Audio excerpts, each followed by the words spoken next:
Hello, seventh grade. We have a jam-packed lesson today. So this is lesson 5-6, and this is going to include your mid-unit assessment. So you're going to show what you know about researching by answering a question. Let's go ahead and focus on our entrance ticket first. This is going to be an area of strength that you felt like you had on your end of Unit 2 assessment, and then an area that you would like to discuss feedback or that you know you have growth. Let's go ahead and do this. This is an independent work time. Pause the video and then come back to me when you're ready to move forward. All right, guys. So today we have 2 learning targets. I can research to answer questions about epidemics, and I can analyze how individuals, ideas, and events influence one another. I'm going to move that. And I'm going to move this. Okay, guys, so let's go ahead and we're going to start the mid-unit assessment, but we're going to do part 1 first. I want to remind you guys that you can succeed at this and that your ability and competence grow with your effort. So the more effort you put in, the more likely you are to do well.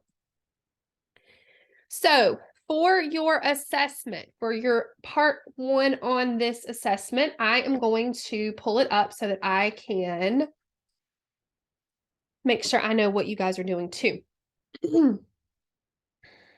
So for part 1, you're going to write an informative essay. No, this is not right. End of unit. I'm sorry, guys.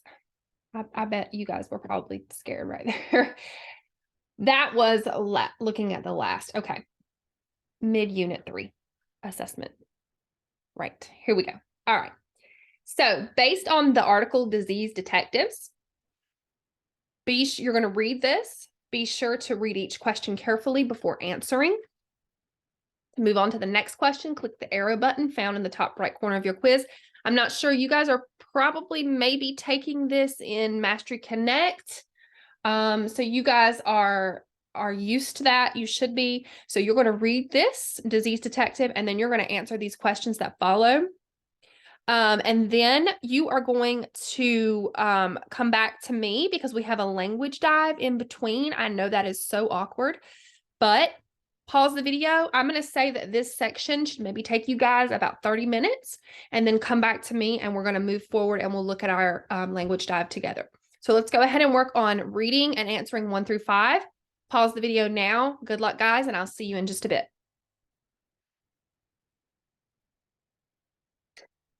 All right, guys. So you should have now finished part 1 of the mid-unit assessment. We're going to go in and do a quick language dive, and then you guys will go back and finish part 2. So our sentence today focuses on, or our sentence for the language dive. So you guys should have this. It's probably in Google Classroom, or I can't remember. I think that's what Ms. Mitchell said you guys were going to use. You're going to submit everything online now. So the sentence we're using is, like police, today's disease detectives also might look for fingerprints.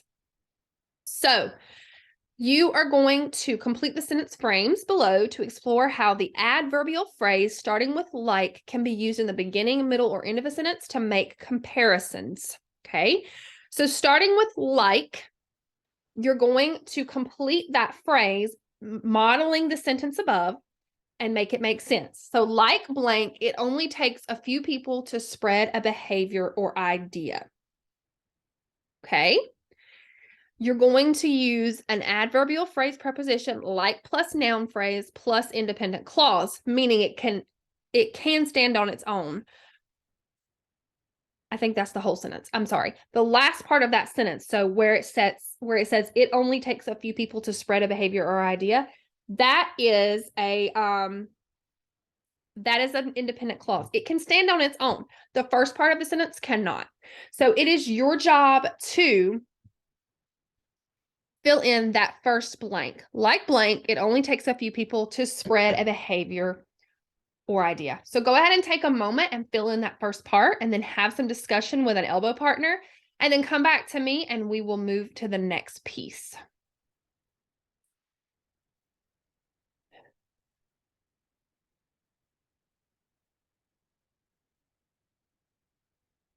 Okay, guys. So hopefully you guys have filled that in.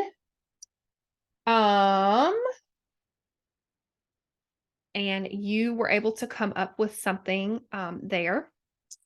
So you might have said, like social media, it only takes a few people to spread a behavior or idea, right? Or like a disease, it only takes a few people to spread a behavior or idea, okay? So you guys are going to model that, what I just did for you, and you're going to go through the rest of this language dive. The only difference is you're putting that phrase, that like blank, in the middle and then at the end, okay? That's the only difference. So go ahead and complete the rest of this note catcher and then come back to me and we're going to move forward and do part 2 of the mid-unit assessment.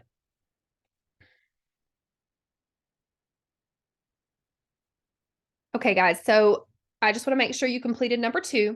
Complete the sentence frame to compare how police and disease detectives are similar. Like police, disease detectives also. So you are supposed to put the subject, adverb, I'm just kidding, also plus the predicate. So like police, disease detectives also do what? So all you have to do is make a comparison between something the police do and something that disease detectives do that are similar. With all the research that we've done, you guys should be comfortable doing this. You should be used to doing this. So if you've not already done that, make sure you do that. You can pause the video and complete it if you haven't. If you guys are ready to move forward, let's go ahead and jump in to answering part 2 of the mid-unit. Okay, guys, so here's part 2. You're going to research to answer the following questions by completing parts A and B below. You may also use that same article, Disease Detectives, that you just read. Part A says, what are some internet search terms you can use for these questions? Okay. The research question is up above. What are some research terms you can use to answer that question? That should be easy. Part B, in the space below, design a note catcher to capture research notes. You guys are so used to note catchers. Be sure to include space to quote or paraphrase the evidence, to answer the question, to cite the source, to explain why you think the source is credible, and record questions raised by reading the text. And then lastly, number 7, use the information you gathered to write a paragraph to answer the research question. How do epidemiologists determine the cause of an epidemic? Okay. All right, guys, I am going to end here. This is going to take you guys a little while to complete. It might even go into next class. That's up to your teacher to determine. I'm going to go ahead and sign off. Good luck. You guys are going to knock this out of the park. I will see you soon in the next lesson.